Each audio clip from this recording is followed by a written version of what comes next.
Why would a city spend real money to host the national games, just to tick a box? In this video, let's talk about the real stuff. What does a city gain after hosting the national games? Guangzhou is the best fit to answer this question, for much of the city's structural evolution over the decades has aligned with the national games timelines. The place where I am right now is called Liuyun Community. Yes, that Liuyun from the 6th National Games in 1987. And its Tianhe CBD is one of the most renowned commercial hubs in Guangzhou or China. The stadium behind me is the famed Tianhe Sports Centre in Guangzhou. It served as the 6th National Games main venue, and later Guangzhou FC also used it here. And back then I was working in Guangzhou at the Westin Hotel with W on that building there. And if we worked late at night, and if Evergrande had a match below, we could just open the window and watch. A great spot to watch games and cherish memories that still feel vivid. The spot where I'm walking now, this plaza used to be an airport runway back when it was Tianhe Airport. Older Guangzhou folks might call it Shuguling Airport, isn't that right? More familiar. And the entire Tianhe Central District, including the Tianhe Sports Centre, where I now stand, is deeply tied to the 6th National Games. The very first national games were all held in the capital until the 6th one in 1987 moved out of Beijing. The first national games outside the capital was in Guangzhou. The 6th national games was set at Tianhe Airport. A1 Field 2 House Complex was built in then outside Tianhe District. That is the Tianhe Sports Centre we just saw. An 8,000-seat multi-purpose arena and a 3,000-seat pool hall. Before this, Guangzhou folks would say out of Tianhe meant heading beyond the city walls. The Tianhe Sports Centre, born after the 6th National Games, swiftly spurred the Look East strategy in Guangzhou. The Tianhe Shopping District is now one of China's top commercial hubs. So the National Games held profound significance for Guangzhou, reshaping the city's spatial layout. To explain this matter, well, we need a bit more time. My mic is now out of power, so I'll charge it first before continuing. So we'll let Xiaoliu explain this matter to everyone clearly. I'm Xiaoliu. I'll continue from where the last speaker left off and talk about Guangzhou's central axis evolution. The earliest central axis concept for modern Guangzhou can be traced back to the Republic era in the implementation plan of Guangzhou. It mentions facing north and south with a grand boulevard, 100 feet wide, linking them crossed by Haizhu Bridge, a majestic, bustling thoroughfare. And this image here shows the satellite map of Guangzhou's core zone now. The old central axis of Guangzhou lies to its west. Right here, it starts in the north at Yuexiushan Mountain. Then in the middle lies Sha Xiaoman's Memorial Hall. Further south is Guangzhou Municipal Government, all the way down to Haizhu Square, near the Pearl River. This north-south line slightly skewed towards the southeast is the old city axis.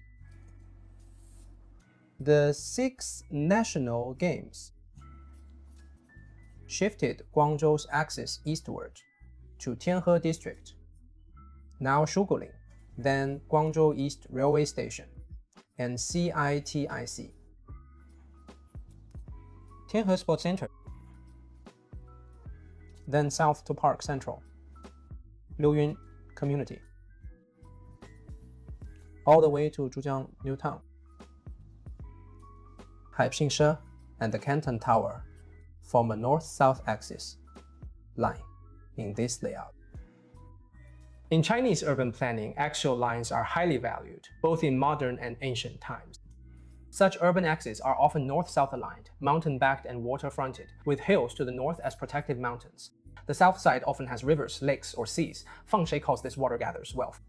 You might think about whether your own city has such a north-south oriented urban axis as well. Such urban layouts indeed have a solid scientific basis. Feng Shui is not the same as mere superstitious beliefs. In our urban planning and building designs, it holds great practical value. It is an ancient discipline. I won't elaborate further here. Those interested can type 1 in the Demo section. I can do a separate episode on how Feng Shui layouts vary across different cities. So when you look at Guangzhou's new and old axis, do they also align with the protective mountain, southern water principle we just mentioned? And this new axis hides even more planning Easter eggs within it. And as the northern start of Guangzhou's current axis, the CITIC Plaza behind me was China's tallest building when it was completed. But one key difference is that it does not use steel frames like modern skyscrapers do. It used a more traditional reinforced concrete frame, which made the building quite heavy. So what is the folk saying about this? IT serves the same role as Zhenghai Tower on Yuexiushan Mountain. That was a stone pagoda. Its purpose was to stabilize Guangzhou's financial luck and fortune. And another point is, look at CITIC's overall design. It is very rigid, straight up and down with sharp edges. So what does it look like a blade? So some folks say, in terms of feng, CITIC Tower is said to emit a strong baleful aura. So for a long time, the place where I am now is called Park Central in this area. There were no buildings here for a long time, as it dared not absorb CITIC's baleful aura or stand up to it. But why was Park Central built later on? It used a very clever design trick. Park Central was completed and opened in 2010. If you look at its floor plan, it resembles two carved fish. The urban legend says this was to let CITIC's baleful aura and luck in making big money flow through and swirl inward from the middle. This was not a direct clash, but a fluid, soft form engaging CITIC's rigid shape to turn negative energy into wealth. Later on, the feng shui theories became even more arcane. Some claim that the two anchor stores at Park Central, like the Apple store right behind me, and the previous Tesla store is linked to Wuxing as well. Metal generates water, water generates wood. Tesla is metal, Apple is wood, and Park Central is water, since there's a water feature ahead. And this mutual generation of 5 elements theory is said to have boosted Park Central's business. Okay, as for this feng shui theory, whether you believe it is up to you. But purely from our design standpoint, CITIC is a super tall building exceeding 300 meters in height. If another high-rise were built here at such a close proximity, it would look quite awkward. These two buildings seem to clash in a way, so making this site a cluster of low-rise structures would be more fitting. This is also more fitting from a planning stance, and it helps highlight the central axis more clearly. And the Canton Tower 3 kilometers south is what truly frames the CITIC. To be frank, Zhujiang New Town looks quite nice among China's many CBD districts in my view. Apart from the central axis we've been stressing all this time. Now just take a look. Have you noticed that each of their buildings differs in height and overall form? And in terms of cladding materials used, there are quite stark differences.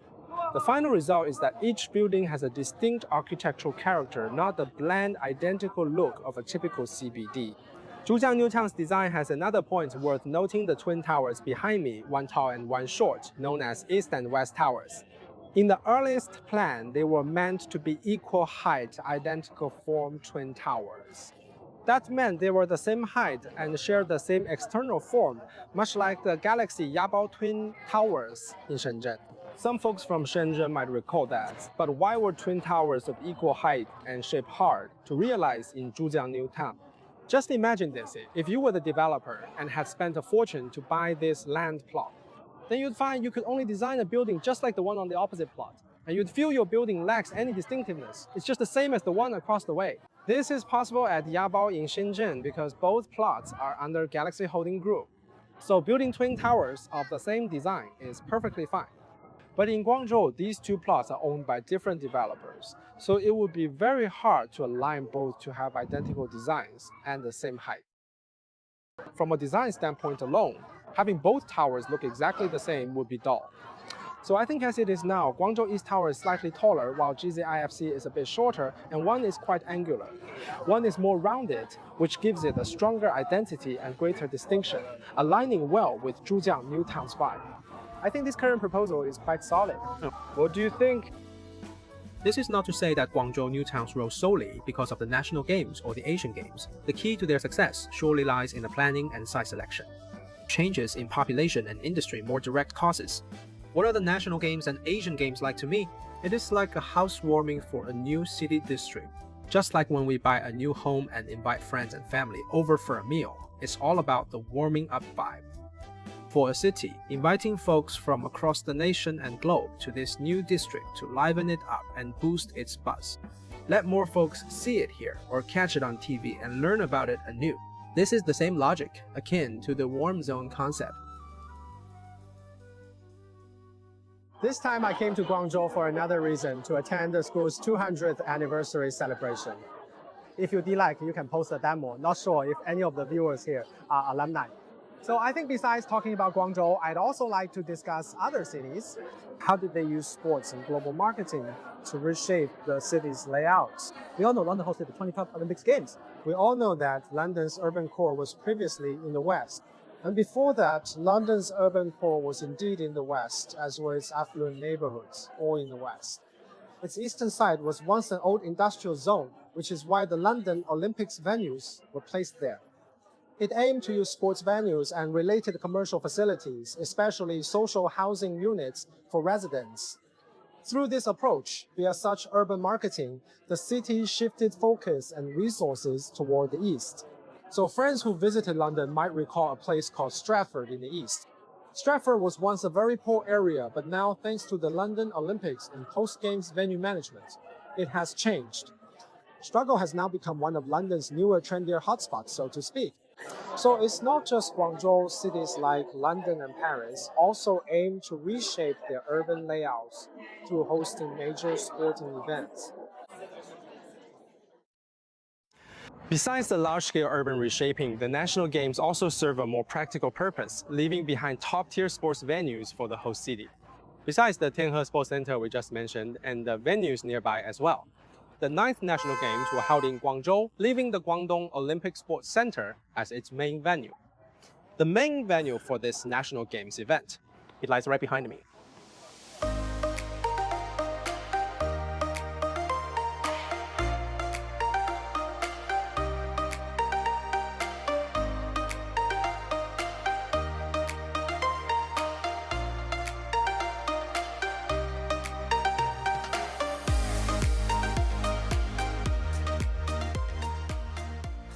Okay, the venue right behind me here is the National Games main site, Guangzhou's Guangdong Olympic Sports Centre.